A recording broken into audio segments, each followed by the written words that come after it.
सरल, सुशील और शांत, ये क्वालिटी थी सरस्वती की, जो कि शर्मा जी की बहू थी। क्या है बहू, जब देखो तब किचन में खटर पटर करती रहती हो, लेकिन खाने को कुछ देती ही नहीं। कैसी बात कर रही हो पीयूष की अम्मा? सुबह से 4 कप चाय, 2 बार नाश्ता और इतनी सारी बहू के हाथ की नमकीन तो खा चुकी हो, फिर भी ऐसा बोल रही हो? अरे कुछ तो डरो ऊपर वाले से। तभी वहाँ पीयूष आ जाता है।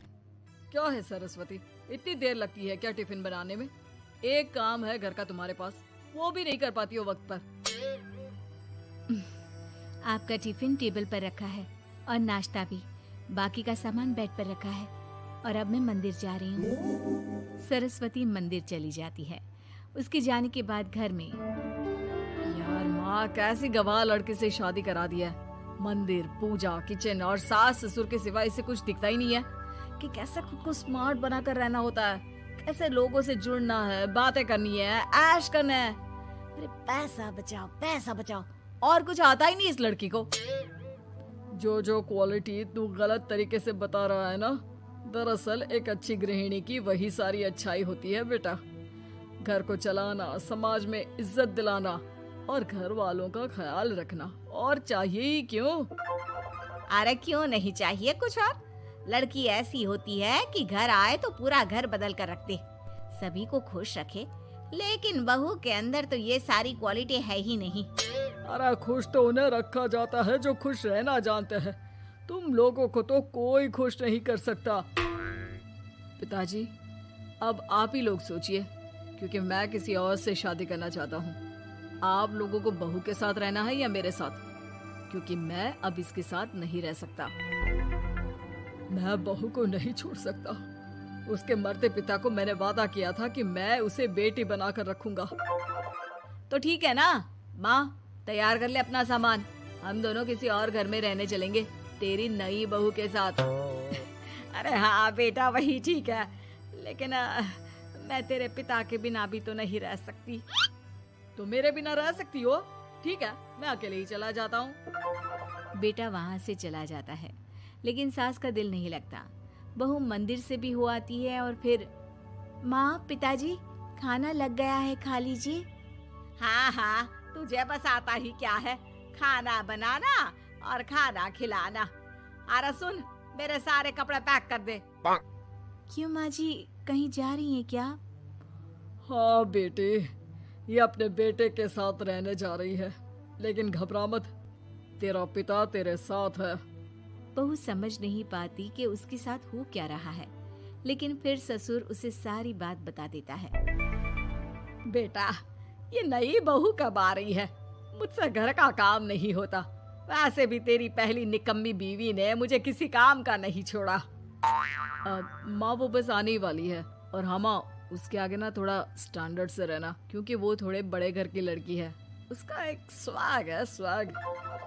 तभी वहाँ एक बहुत सुंदर सी लंबी सी लड़की आती है। हे पीयूष, भागकर कैब से मेरा सामान ले आओ, और हाँ प्लीज एसी ऑन करके जाना। रीमा, ये मेरी माँ है।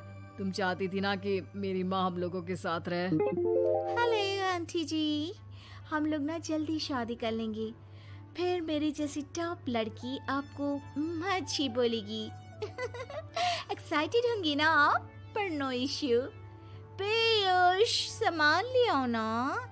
एंड आंटी, आप पानी ले आइए प्लीज।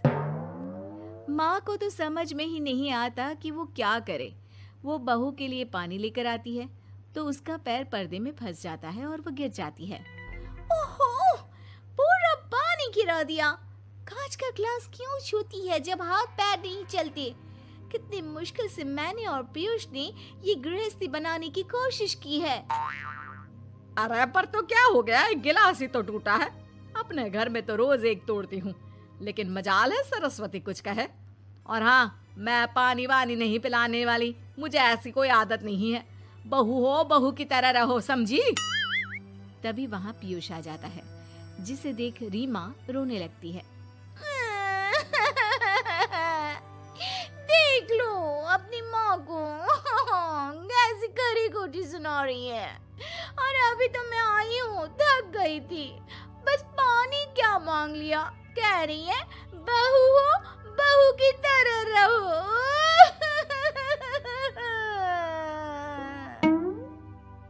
अरे यार माँ, समझा कर लाया था ना कि कैसे रहना है। माँ ऐसा करोगी तो मैं भी नहीं रख पाऊंगा तुमको हमारे साथ।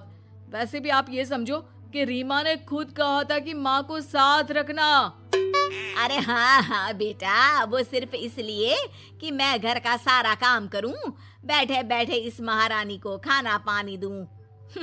वैसे भी मैं जा रही हूँ, मुझे तो इस लड़की की शक्ल भी अच्छी नहीं लग रही। मेरी सरस्वती के आगे तो ये कुछ भी नहीं है। निकलो निकलो यहाँ से। मैंने सोचा था बिना पैसे का नौकर मिल जाएगा, लेकिन नहीं। कुछ लोगों को आदत होती है फ्री की रोटी खाने की। निकलो यहाँ से। पीयूष, धक्के के मार कर निकालो इस औरत को यहाँ से। अरे ये कैसी बात बोल रही हो रीमा, ये माँ है मेरी। माँ ना थोड़ी जिद्दी है। अरे वाह बेटा वाह, अभी भी तुझे मेरी ही गलती दिख रही है ना। कोई बात नहीं। माँ वापस घर आ जाती है। बहू, मुझे माफ कर दे बेटा, वो तो शैतान का नानी है। माँ, मैं उनके बारे में कोई बात नहीं करना चाहती। ये मेरा मायका है। अब आप लोग मेरे माता पिता। मैं हमेशा यहीं रहकर आप लोगों की सेवा करूंगी। नहीं नहीं बेटा, हम करेंगे तेरी शादी किसी अच्छे लड़के से।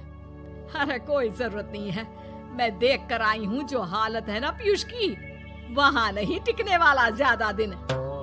ना टिके वो उसकी मर्जी, लेकिन मेरी बेटी इतनी गई गुजरी नहीं है जो उसे कभी भी छोड़ो और कभी भी वापस आ जाओ तो वो तुम्हें अपना ले। अब ज्यादा ही हो रहा है आपका।